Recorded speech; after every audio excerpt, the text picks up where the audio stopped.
അയ്യപ്പേട്ട, ഇന്നലെ ആലുവ ജില്ലാ ആശുപത്രി മോർച്ചറിയിൽ സൂക്ഷിച്ച യുവാവിൻ്റെ മൃതദേഹം ഫ്രീസറിൻ്റെ സ്വിച്ച് ഓൺ ചെയ്യാൻ വിട്ടുപോയതുകൊണ്ട് ജീർണിച്ച നിലയിലായി. അപ്പോൾ ആ വീട്ടുകാർക്ക് മുഖം പോലും കാണാനാകാതെ മൃതദേഹം സംസ്കരിക്കേണ്ടി വന്ന ഒരവസ്ഥയുണ്ടായി. ഈ ആരോഗ്യ രംഗത്ത് ഇത്തരത്തിലുള്ള കെടുകാര്യസ്ഥതകൾ നടക്കുക എന്നുള്ളത് ഇപ്പോൾ പതിവായി. ഈ വീണ ജോർജ് സത്യത്തിൽ എന്തിനാണ് ആ കസേരയിൽ ഇരിക്കുന്നത്? എല്ലാം പരിശോധിക്കാമെന്ന് മാത്രം പറയാനാണോ? അതായത് ഈ കഴിഞ്ഞ ദിവസം കോഴിക്കോടാണ് ഇതിനു മുമ്പ് ഒരു എടുത്തു പറയത്തക്ക വിഷയം ഉണ്ടായത്. 6 പേര് പിന്നെ ICUവിൽ ഉണ്ടായിരുന്ന രോഗികൾ 5 പേരാണ് മരിക്കുന്നത്. തുടർന്ന് ഉണ്ടായ പുകലുകളെല്ലാം നമ്മൾ അറിഞ്ഞു. 40 രോഗികളെ വരെ മാറ്റി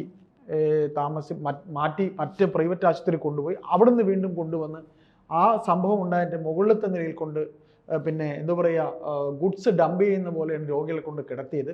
അവിടെ വീണ്ടും AC-യുടെ വീണ്ടും തീപിടുത്തം ഉണ്ടാകുന്നു.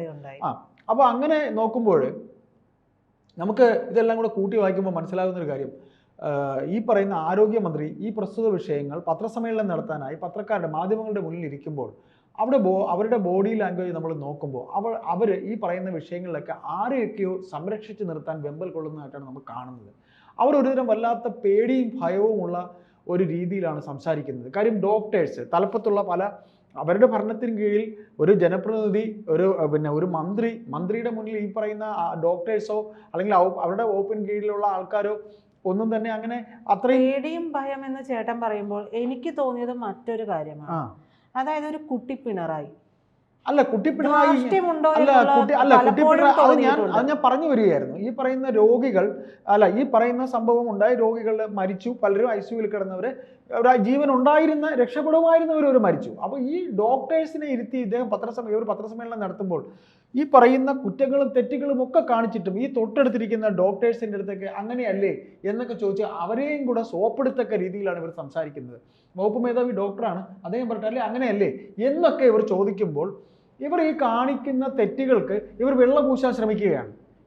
ഇപ്പോൾ ഓരോ ഡിപ്പാർട്ട്മെന്റിലെ ഓരോ മേലധികാരികളുണ്ട്, അവർ ഈ പറയുന്ന കാര്യങ്ങൾ വ്യക്തമായി ചെയ്യണം. സേഫ്റ്റി പ്രിക്കോഷൻ ആദ്യം ചെയ്യണം.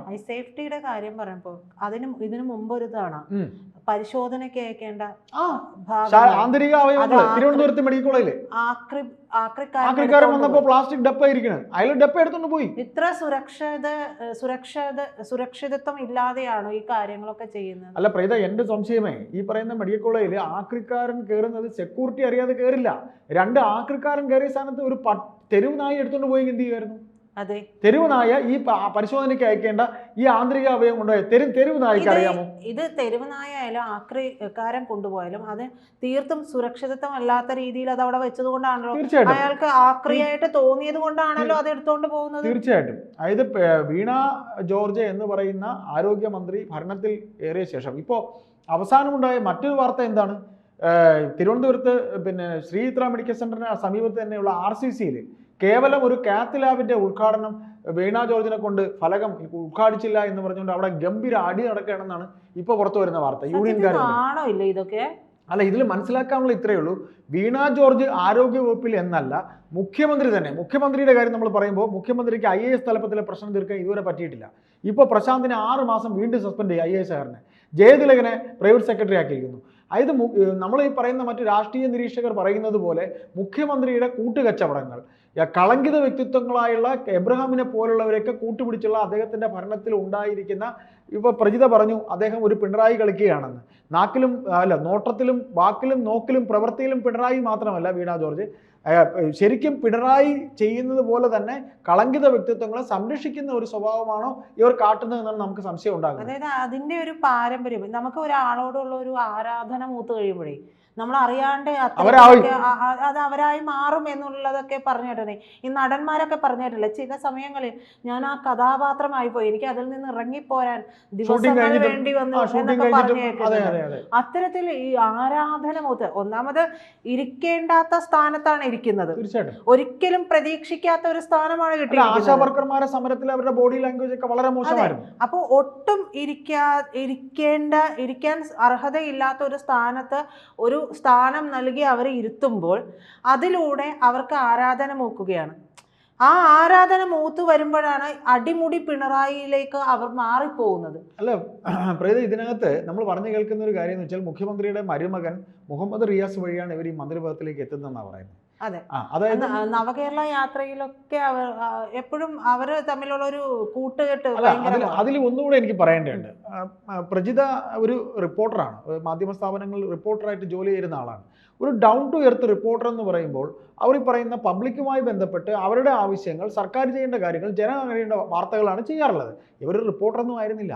ഇവർ AC മുറിയിൽ ഇരുന്നൊരു വാർത്ത വായിക്കുന്ന ഒരു അവതാരക മാത്രമായിരുന്നു. അതുകൊണ്ടാണ് ഇവർക്ക് ജനങ്ങളുടെ ഇടയിൽ എത്താൻ, ജനങ്ങളുടെ പൾസ് മനസ്സിലാക്കാൻ. എങ്കിൽ പോലും ഞാൻ ചോദിക്കട്ടെ, എങ്കിൽ പോലും അവർ ഒരു മാധ്യമ പ്രവർത്തകയായി അല്ലെങ്കിൽ ഒരു ആങ്കറായി ഒരു മാധ്യമ സ്ഥാപനത്തിൽ ഇരുന്നിട്ടുണ്ടെങ്കിൽ ഏതെങ്കിലും ഒരു രീതിയിൽ ഒരു അംശം അതായത് ഇത്തിരി നാൾ വർക്ക് ചെയ്യുമ്പോൾ നമുക്ക് ആരെങ്കിലും നിന്നൊക്കെ ഒരു നല്ലതുണ്ടെങ്കിൽ ആ ഒരു അംശം നമുക്ക് കിട്ടും.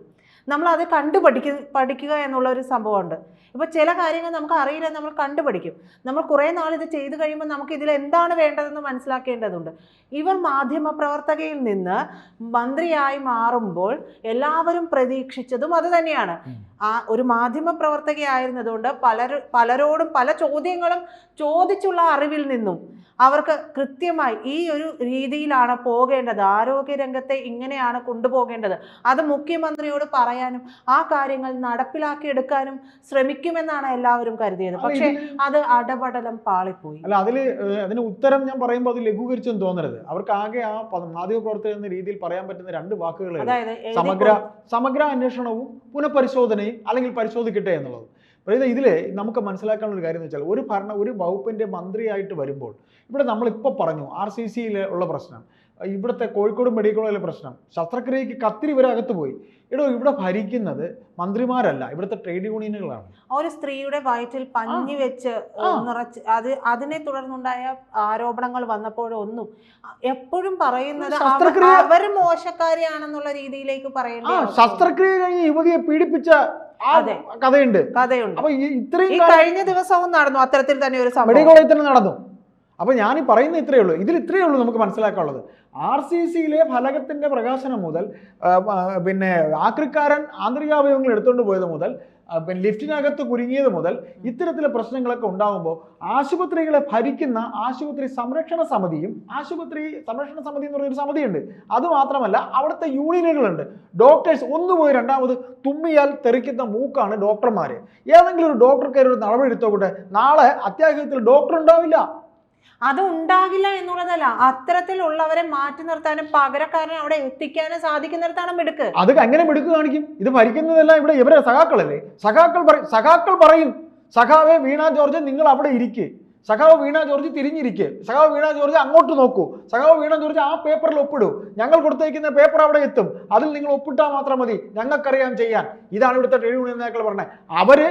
ഇവർ മറ്റൊരു പിണറായിയെ അനുകരിക്കാൻ ശ്രമിക്കുകയാണെങ്കിൽ ഈ കണ്ട ആശുപത്രി പിണറായിയെ നിലയ്ക്ക് നിർത്താൻ ഇവർക്കറിയാം.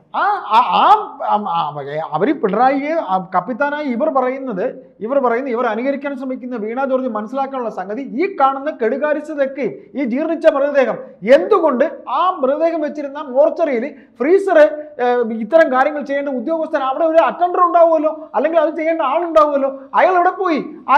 ഇങ്ങനെ പോയാലും കുഴപ്പമില്ല എന്നുള്ള ഈ ചിന്ത അത് ഒരു തൊഴിലാളിക്ക് ഉണ്ടായിക്കഴിഞ്ഞാൽ പിന്നെ മറ്റൊന്നും ചെയ്യാനില്ല.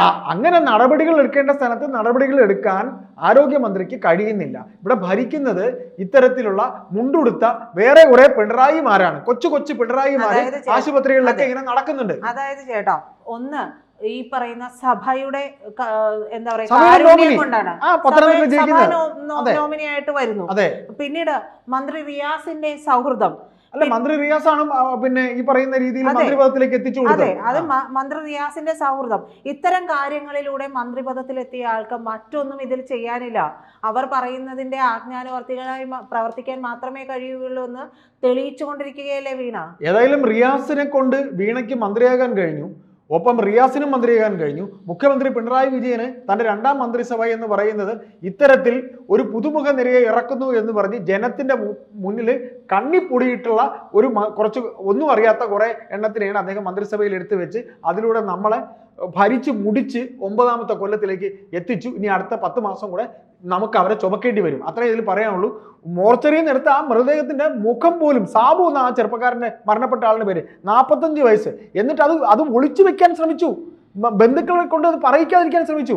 അപ്പൊ ഇത് ഇവിടെ കളമശ്ശേരിയിൽ ഈ സംഭവമൊക്കെ നടക്കുമ്പോൾ ഇന്നലെ മുഖ്യമന്ത്രി വന്ന് ഇവിടെ സംസാരിച്ചത് അവരിവിടെ ഭരിച്ചിട്ട് ഇത്രാമത്തെ കൊല്ലം അല്ലേ, ഇടത് വന്നു എല്ലാം ശരിയായി അല്ലേ, നാണമില്ലേ ഇതൊക്കെ പറയാനായിട്ട്?